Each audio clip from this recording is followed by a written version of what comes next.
Buenos días, bienvenidos a Estación Finlandia, un espacio que esperamos compartir con todos vosotros, un análisis de la realidad política, social, cultural de Gijón. Vamos a empezar este primer programa, este estreno de Estación Finlandia, con un programa sobre empleo y ciudad. Vamos a aprovechar la inminencia del 1 de mayo para hablar con nuestros invitados sobre el modelo de ciudad y sobre la situación del empleo en Gijón. Nos acompañan hoy José Cosme, geólogo y antiguo trabajador del Ayuntamiento en el área de urbanismo. Rubén Medina, de Comisiones Obreras de Gijón. Buenos días. Buenos días. Y Emilia Vázquez, que es profesora de genética en la Universidad de Oviedo y ha sido diputada de Izquierda Unida en la Junta del Principado. Empezamos directamente, por empezar de la manera más concreta posible. Vamos a empezar a hablar del espacio, el espacio en el que se desarrolla el empleo, el espacio, las infraestructuras que necesita Gijón para desarrollar empleo, qué puede ver, cuál es el modelo en el que puede desarrollarse más empleo y que la gente que vive en Gijón trabaje mejor y viva mejor.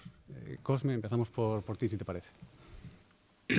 Bueno, lo primero que hay que decir que digamos que la promoción económica y el fomento del empleo no son competencias de los municipios, que hay veces que nos olvidamos de este tema. Una cosa es que no sean competencias y otra cosa es que sean responsabilidad. De hecho, lo que ha ocurrido es que bueno, digamos que ante el fracaso de la actuación del Estado y de las comunidades autónomas, pues los municipios no han tenido más remedio que ante la crisis, los problemas de migración, de exclusión social, asumir este tipo de políticas, ¿no? Partiendo de eso, lógicamente, un plan general de ordenación no está específicamente pensado para promover la economía, digamos, del municipio, ¿no?, del concejo. Es verdad que tiene que sentar las bases, pero no es, por sí mismo, es imposible que sea, digamos, el motor. Y en el caso concretamente de Gijón y de Asturias, digamos que el suelo industrial existe casi en exceso. Por tanto, bueno, y aparte que ha habido una política del Ayuntamiento de Gijón desde hace muchos años con respecto a lo que es fomento del empleo, supongo que, bueno, pues en parte donde se ha dejado ver, digamos, la ideología de los gobiernos de izquierdas que ha habido, que en algunos aspectos hay que considerar que Gijón es casi puntero, concretamente con la experiencia, más que experiencia, la estrategia del parque tecnológico, ¿no? ¿Un comentario? Bueno, yo primero manifestarme en absoluto acuerdo con tu inicio, porque creo que es fundamental para saber cómo enfocamos estas cosas y cómo vamos a hablar. Y luego ya por ir a lo concreto, dentro de lo que sería un plan de ordenación urbana y creación, digamos, de cosas, a mí me gustaría señalar que falta la variable de género, que a menudo se olvida en todos los planes municipales, autonómicos e incluso estatales. ¿A qué me refiero? Bueno, género y conciliación, las dos cosas. A generar espacios, a generar infraestructuras que permitan, dentro de lo que sería el enunciado de la pregunta, que haya más facilidades para que hombres y mujeres, padres y madres, puedan vivir mejor, hacer mejor su trabajo o incluso buscar trabajo sin tener que dejar desasistidos a sus hijos e hijas. Me refiero, por ejemplo, a guarderías o a espacios dentro de los centros comerciales o de lo que sea donde los niños y niñas puedan estar atendidos, etc. En lo que depende del ayuntamiento, yo sería una de las cosas que propondría. Rubén. Sí, estoy de acuerdo con Emi.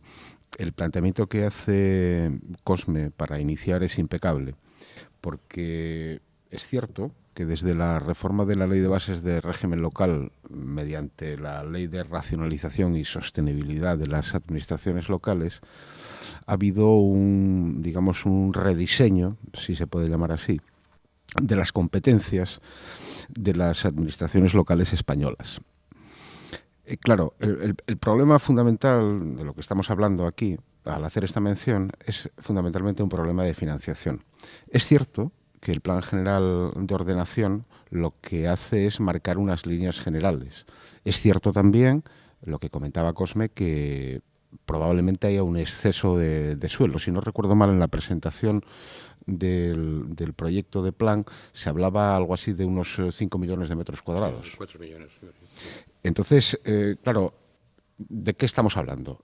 Esta es solamente una variable facilitadora para la instalación de empresas.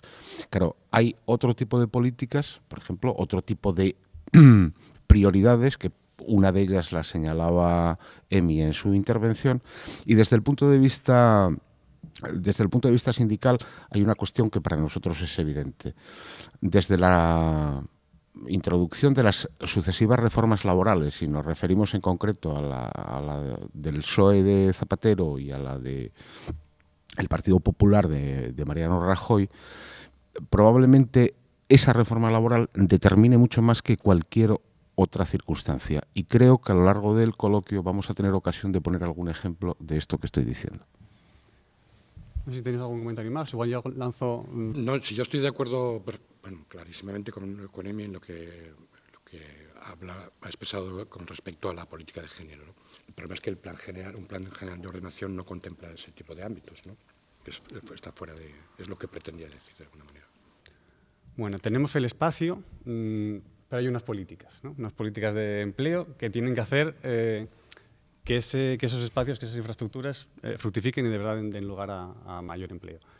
¿Qué políticas se puede desarrollar desde los ayuntamientos? ¿Qué puede hacer un ayuntamiento? Que también igual a nivel autonómico. ¿Qué se puede hacer desde las instituciones para que el espacio que tenemos genere empleo? Bueno, recuerdo cómo empezó Cosme, porque me parece vital. Yo creo que para generar empleo, para que un país tenga realmente empleo y un diseño de qué tipo de país y de economía quiere, no lo puede hacer un ayuntamiento ni 2 ni 25. Me atrevo a decir que ni siquiera un gobierno autonómico puede contribuir, pero eso, a mi juicio, debería de ser algo más planificado.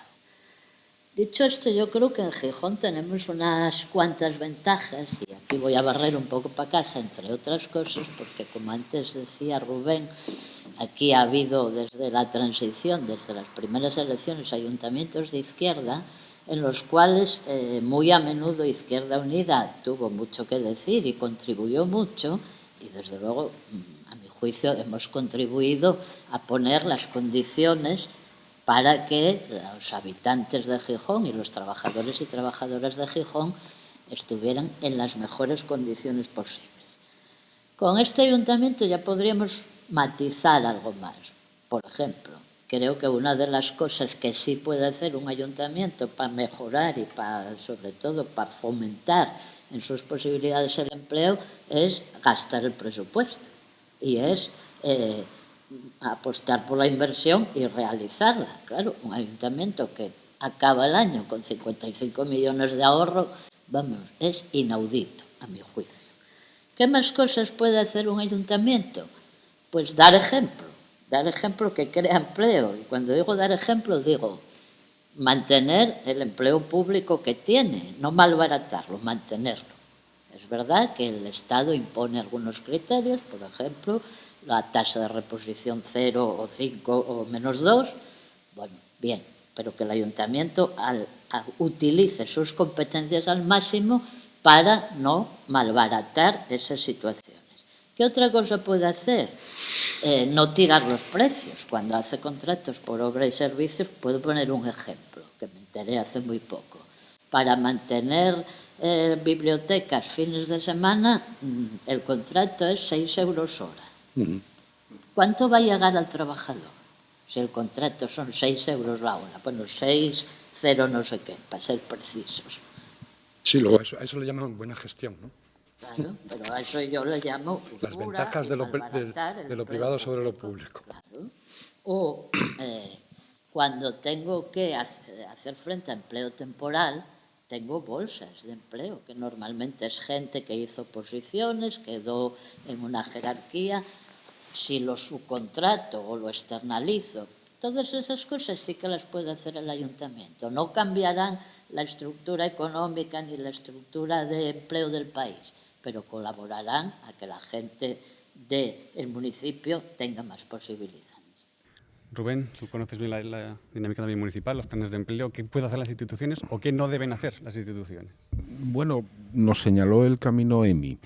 De todas maneras, un ayuntamiento puede hacer dos cosas, fundamentalmente en lo relativo al empleo. Uno, hacer contrataciones directas y dos, fomentar las ayudas a la contratación de las empresas de su localidad. Esas dos tareas llevan operativas en el Ayuntamiento de Gijón desde hace muchos años.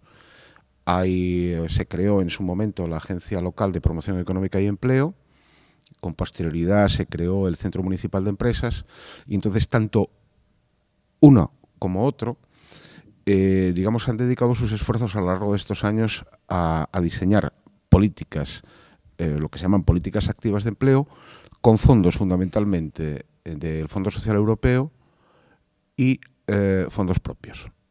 ¿Qué sucede? La contratación directa que tiene que ver con la prestación de los servicios directos por parte del ayuntamiento, está muy condicionada por la legislación estatal. Y esto no es una excusa, es simplemente un dato objetivo. Sobre todo a partir del año 2010, donde se introduce ese concepto de la tasa de reposición, que es muy importante manejarlo, porque uno de los objetivos de lo que se llama el Reino de España y de las condiciones que pusieron para el rescate bancario fue precisamente una reducción en el periodo 2010-2018 de unos 500.000 empleados públicos españoles. Hemos de saber que en el año 2014 esa reducción había alcanzado los 450.000, y son datos del Instituto Nacional de Estadística y del Ministerio de Administraciones Públicas. Bien, en el caso del Ayuntamiento de Gijón, esa tasa de reposición ha llevado a que determinados servicios que presta el ayuntamiento, digamos, hayan quedado muy limitados en cuanto a personal, y suceda lo que comentaba Emi antes. La tendencia, debido a las amortizaciones de puestos de trabajo directos, de contrataciones directas del ayuntamiento, llevan necesariamente a la externalización, vamos, a la privatización del servicio. Y hemos de pensar una cosa, no solamente en las bibliotecas, que era el ejemplo que se ponía, en la atención al público.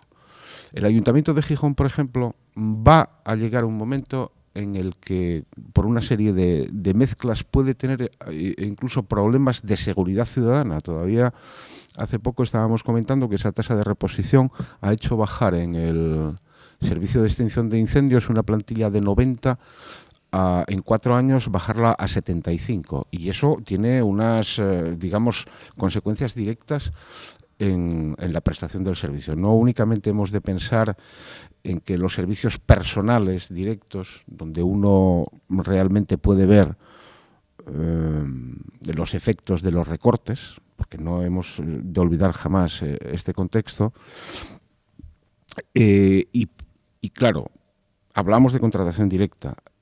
Hablamos de ayudas a la contratación. Las ayudas a la contratación, por ejemplo, que sería la otra línea que el ayuntamiento utiliza, están en este momento sometidas al control tanto de las intervenciones del interventor municipal, de la interventora en este caso, como de la intervención del Principado y el Ministerio de Hacienda. ¿Y eso por qué? Por algo que ya se comentó aquí. Porque la competencia directa sobre las ayudas al empleo, por ejemplo, no la tienen los ayuntamientos, la tienen las comunidades autónomas. Entonces, si no te importa, vamos a dar un tiempo a Cosme, luego volvemos por aquí. Sí.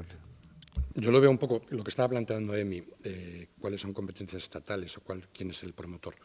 Vamos a ver, el problema de Gijón es el problema de todos los ayuntamientos de España, de Europa y de América. Ahora mismo se ha creado una guerra por competir entre ciudades o por áreas. Luego tenemos varios procesos más. Ya las áreas económicas no encajan con las estructuras administrativas que tenemos ni en España ni en Europa. De hecho, ni con el Estado, o sea, la vieja idea del Estado-nación. Ahora mismo la competencia o la competición está entre áreas económicas, que normalmente son áreas metropolitanas, ¿no? ¿Qué pasa? En el momento que los transportes, han avanzado, que los flujos de migraciones son rapidísimos, que el flujo de mercancías es rapidísimo, que tú puedes poner un porte en Hong Kong, que la gente, los amigos de mi hija, por ejemplo, trabajan en Londres y vienen periódicamente a casa, a Gijón. Eso lo cambia todas las reglas del juego. Entonces, el problema es que, los ayuntamientos de este tamaño, como son el de Gijón, de casi 300.000 habitantes, no tienen suficiente masa crítica para entrar en esa competencia, ¿no? En esa competición, perdón, con el resto de las ciudades. Y esto lo quiero ligar con lo que ha surgido últimamente, digamos, la iniciativa del Parlamento asturiano con el área metropolitana del área central, que yo creo que es evidente. O sea, no hay otro futuro. Es decir, los ayuntamientos se tienen que unir de una manera o de otra y ganar masa crítica para poder competir, porque es lo que está ocurriendo en todo el Occidente y en toda América, y de hecho ya los autores empiezan a hablar de que es un proceso de globalización, localismo, y está todo ahí, todo mezclado. Sí, vamos, estoy de acuerdo. Yo creo que la clave es lo que decís. La clave, a mi modo de ver, es cooperación. No competición, sino cooperación. Porque si no, este país, con la cantidad de ayuntamientos, las autonomías y el gobierno del Estado, si nos dedicamos a competir, acabaremos muertos. En cambio, si somos capaces de colaborar en sacar lo mejor de cada, bueno, pues bien desde estructuras más modernas, vamos a decir, como son más adaptadas, las áreas metropolitanas, o bien desde las comunidades, hay diferencias, hay peculiaridades y por lo tanto hay capacidad, pues no sé si de especialización o de tendencias que sirvan para la cooperación entre unos y otros, y eso crea una sinergia positiva para la creación de empleo y sobre todo para la creación de empleo de progreso, no sé cómo llamarlo, o a futuro. Porque claro, el otro problema que igual excede a esto, pero que también tendría algún interés en tratar, es esta especie de infección que nos tiene ahora todos los gobiernos del autoempleo, sí, del autónomo. Que es un engaño. Asignaturas en la universidad, en la secundaria, emprendedores. Yo no pienso que cada uno de mis alumnos y alumnas tenga que ser un emprendedor. ¿Qué clase de país fomenta su desarrollo sobre eso? Eso es empleo precario. Claro. Rubén, nos hablabas de las limitaciones, ¿no? Bien de las... Sí, lo que pasa, y estaba al hilo de un par de comentarios que hicieron tanto Cosme como Emi, estaba acordándome de uno de los efectos, yo supongo que deseados, de esa reforma de la administración local que mencionaba antes, de la ley de racionalización. En Asturias, antes de la entrada en vigor de esta ley de racionalización y sostenibilidad, había un número, bueno, curioso, de mancomunidades y de consorcios. Curiosamente, ahora mismo solamente permanecen operativos, quiero recordar que 3. Entonces, el efecto que, por ejemplo, hubo en Grecia, en el momento que se produce el rescate de Grecia, se establecen unas limitaciones legales para la constitución del número de ayuntamientos. Y establecen un criterio, como podrían haber escogido otro. En este caso era la población, si no recuerdo mal. Y el tope que pusieron fueron 10.000 habitantes. Hemos de recordar que en España, cuando se introduce esta reforma legal, no se facilita, por así decir, la unión de municipios, pero no se establece una limitación. En España hemos de saber que administraciones locales, que son tanto ayuntamientos como diputaciones provinciales y cabildos insulares, estamos hablando de 8.000 en toda España. Claro, dicho así de repente puede parecer un número excesivo, pero hay que analizar la realidad de cada una de las comunidades autónomas y ver si efectivamente ese principio colaborativo del que hablaba Emi antes puede hacerse. Yo pongo un ejemplo siempre. La iniciativa que hubo, creo que fue, corregidme si estoy equivocado, a principios de los años 90 con lo que era la comarca Eoscos, supuso una dinamización, además, a un territorio del occidente que prácticamente, y además por razones, digamos, no solamente geográficas, sino de comunicación, de transporte, de carreteras, en definitiva, estaba muy alejada de todo el mundo. Y aquella iniciativa, yo creo que debería ser uno de los ejemplos en los que se debería mirar ahora mismo la administración regional, porque indudablemente la iniciativa del Parlamento Regional, del área metropolitana, a nosotros nos parece un elemento muy positivo y que podría tener un efecto dinamizador evidentísimo para la actividad económica, que es de lo que en definitiva se trata. Vamos a hacer un pequeño inciso, porque bueno, igual nos introduce también a nuevos temas, y es que en la realidad cotidiana se impone un día a día de las empresas, que lo vemos también en los propios trabajadores, en las movilizaciones. Y vamos a ver un vídeo de unas declaraciones de trabajadores de Gijón Fabril, y de Cener, que están ahora mismo en una situación muy complicada. Vemos un poco el vídeo, después lo comentamos. El pasado 23 de marzo, la empresa nos dio una carta de despido para 5 compañeros. El comité de empresa de Cener Comunicaciones, en la asamblea de trabajadores, tuvimos a bien convocar 3 jornadas de huelga. En esas 3 primeras jornadas de huelga, que fueron los días 4, 6 y 7 de abril, hubo un éxito total. El 100% de la plantilla compartió esas 3 jornadas de huelga y durante esas 3 jornadas de huelga tuvimos una serie de movilizaciones en las que hicimos concentraciones delante de las tiendas de telecable y podríamos decir que fueron unas jornadas buenas. Con esas 3 jornadas no fuimos capaces a sentar a la empresa en una mesa de diálogo y nos vimos abocados en una nueva asamblea a convocar otras 3 jornadas de huelga para los días 13, 14 y 15 de abril. En estas 3 siguientes jornadas de huelga la empresa ya hizo su trabajo. En Telecable, en connivencia con Cener Comunicaciones, contrata a una nueva empresa para hacer nuestras labores durante esa jornada de huelga, cercenando nuestro derecho de huelga y, lógicamente, el artículo 28 puntos de la Constitución dándole al traste, ¿no? Todo eso está en manos de los servicios jurídicos y vamos a demandarlo. Ahora mismo lo que estamos haciendo en estos momentos es tener distintos contactos con los distintos grupos políticos que, como bien sabréis, estuvimos en el Ayuntamiento de Gijón, estaremos en la Junta General del Principado e iremos a donde tengamos que ir. Bueno, nos encontramos hoy en Gijón Fabril recibiendo las cartas de despido y, por lo tanto, acabando con una empresa centenaria con más de 100 años de historia, en la cual no solo los trabajadores nos vemos en la calle, sino que también el sustento de 43 familias y que, bueno, cesamos el cese de la actividad aquí, pero queremos seguir vinculados a toda la lucha y seguir trabajando en poder salvar la empresa, ¿no? Durante todo este conflicto hemos visto que el Principado del Gobierno, no pensamos personalmente nosotros que no han dado todo lo que tenían que dar, ¿no? Ellos sí que han buscado posibles compradores, pero creemos que no han hecho todo lo que tenían que hacer, ¿no? Están permitiendo que se cierren las empresas, no solo Gijón Fabril, sino muchas que hay ahora mismo por ahí. Es como una epidemia esto, ¿no? No sé dónde vamos a acabar, no sé en qué acabar esto, no sé, porque nos vamos de aquí, pero no tenemos dónde ir a echar un currículum, dónde ir a buscar empleo, ¿no?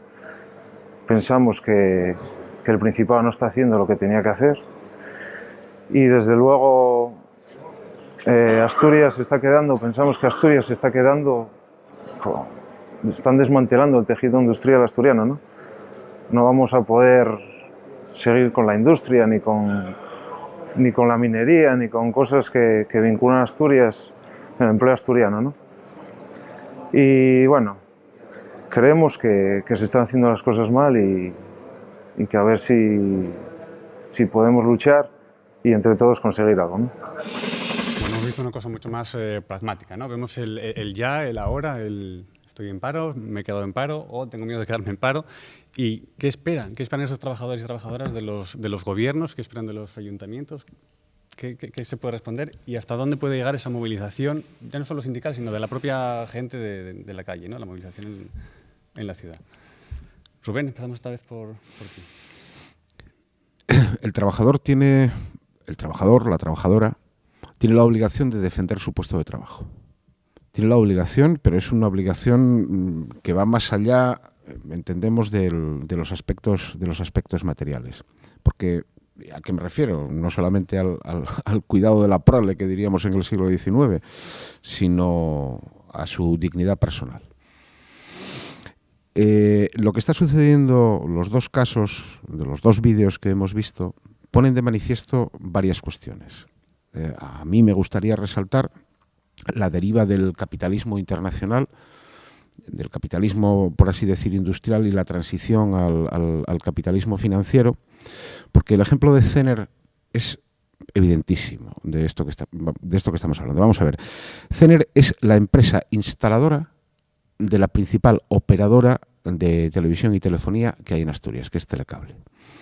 Telecable, por medio de unas cuantiosísimas, cuantificadas en millones de euros, ayudas públicas, tanto de la comunidad autónoma como de fondos europeos,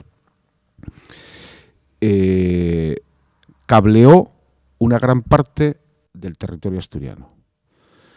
Una vez desarrollado este trabajo, esta empresa fue vendida a un fondo de capital británico.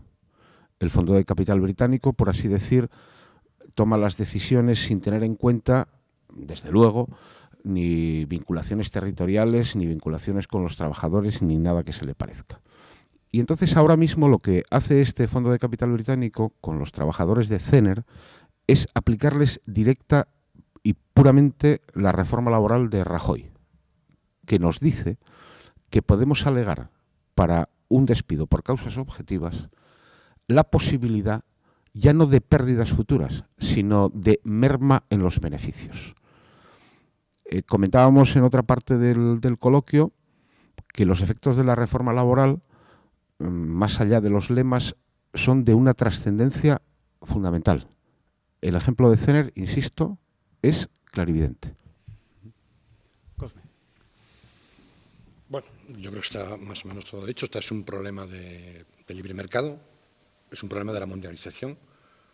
Es decir, y más ahora que ya digamos que los agentes que antes se representaba por un empresario, ahora son fondos de inversión, que es completamente etéreo, que ya la presión es mucho menor. Aparte de todo, los empresarios, bueno, como actor emprendedor, lo que busca es ganar dinero, no dar empleo, ni generar riqueza. Y eso parece que nos olvidamos, ¿no?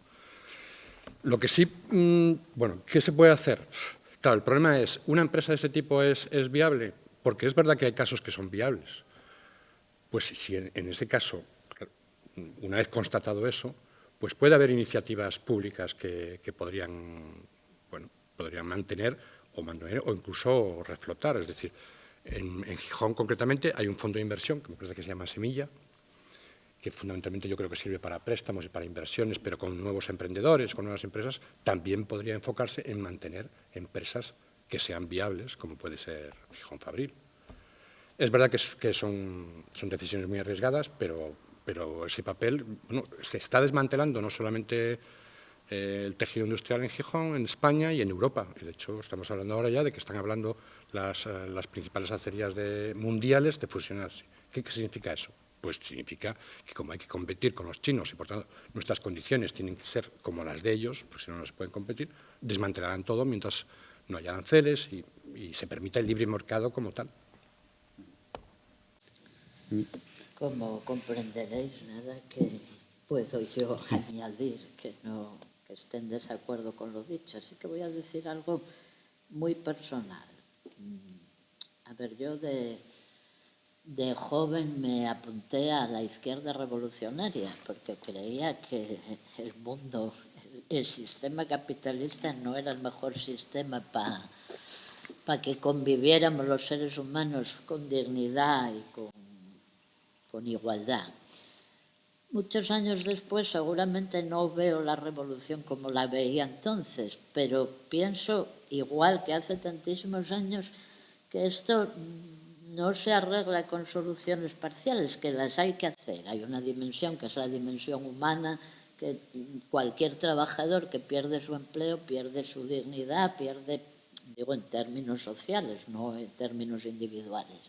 Y por lo tanto ahí no hay otra cosa que hacer que condolerse con él y luchar con él o con ella.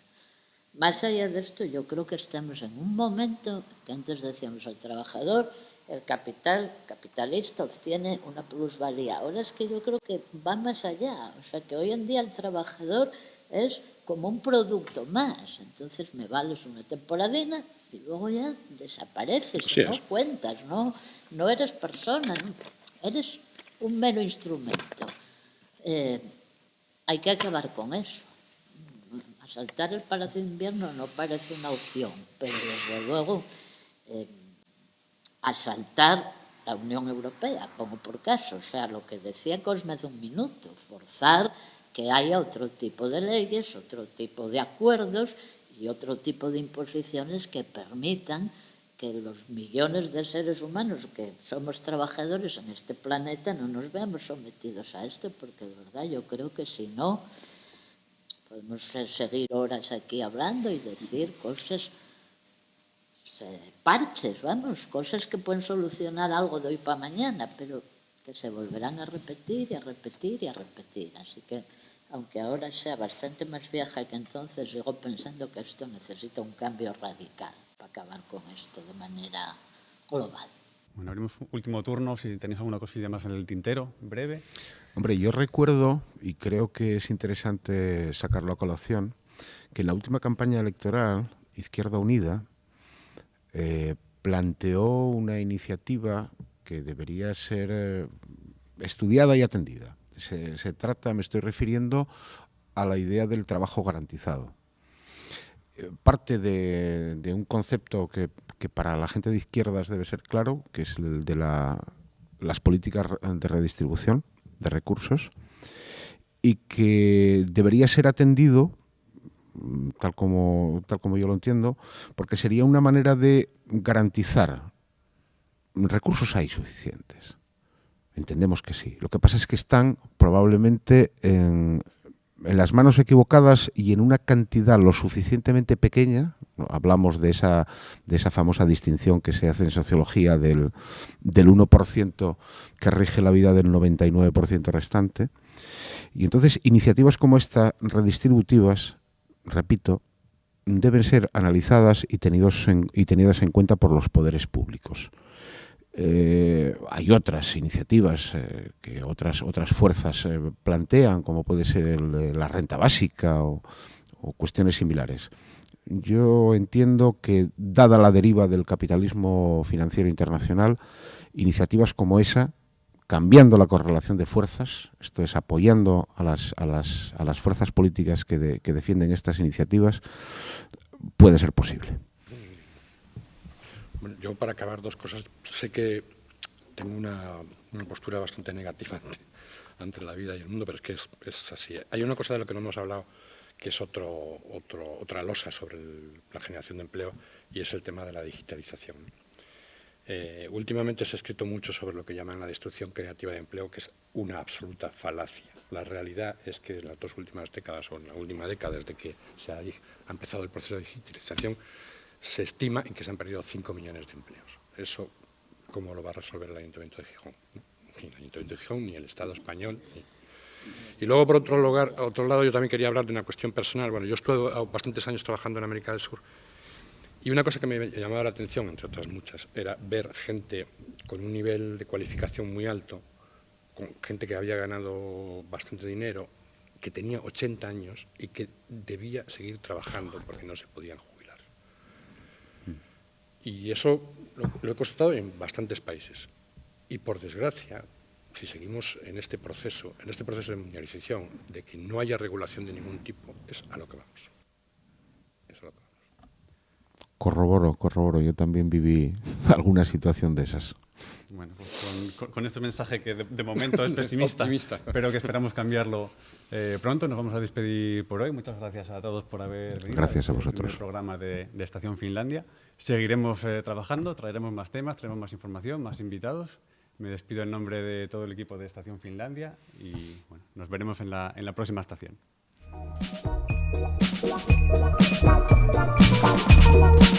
Wow.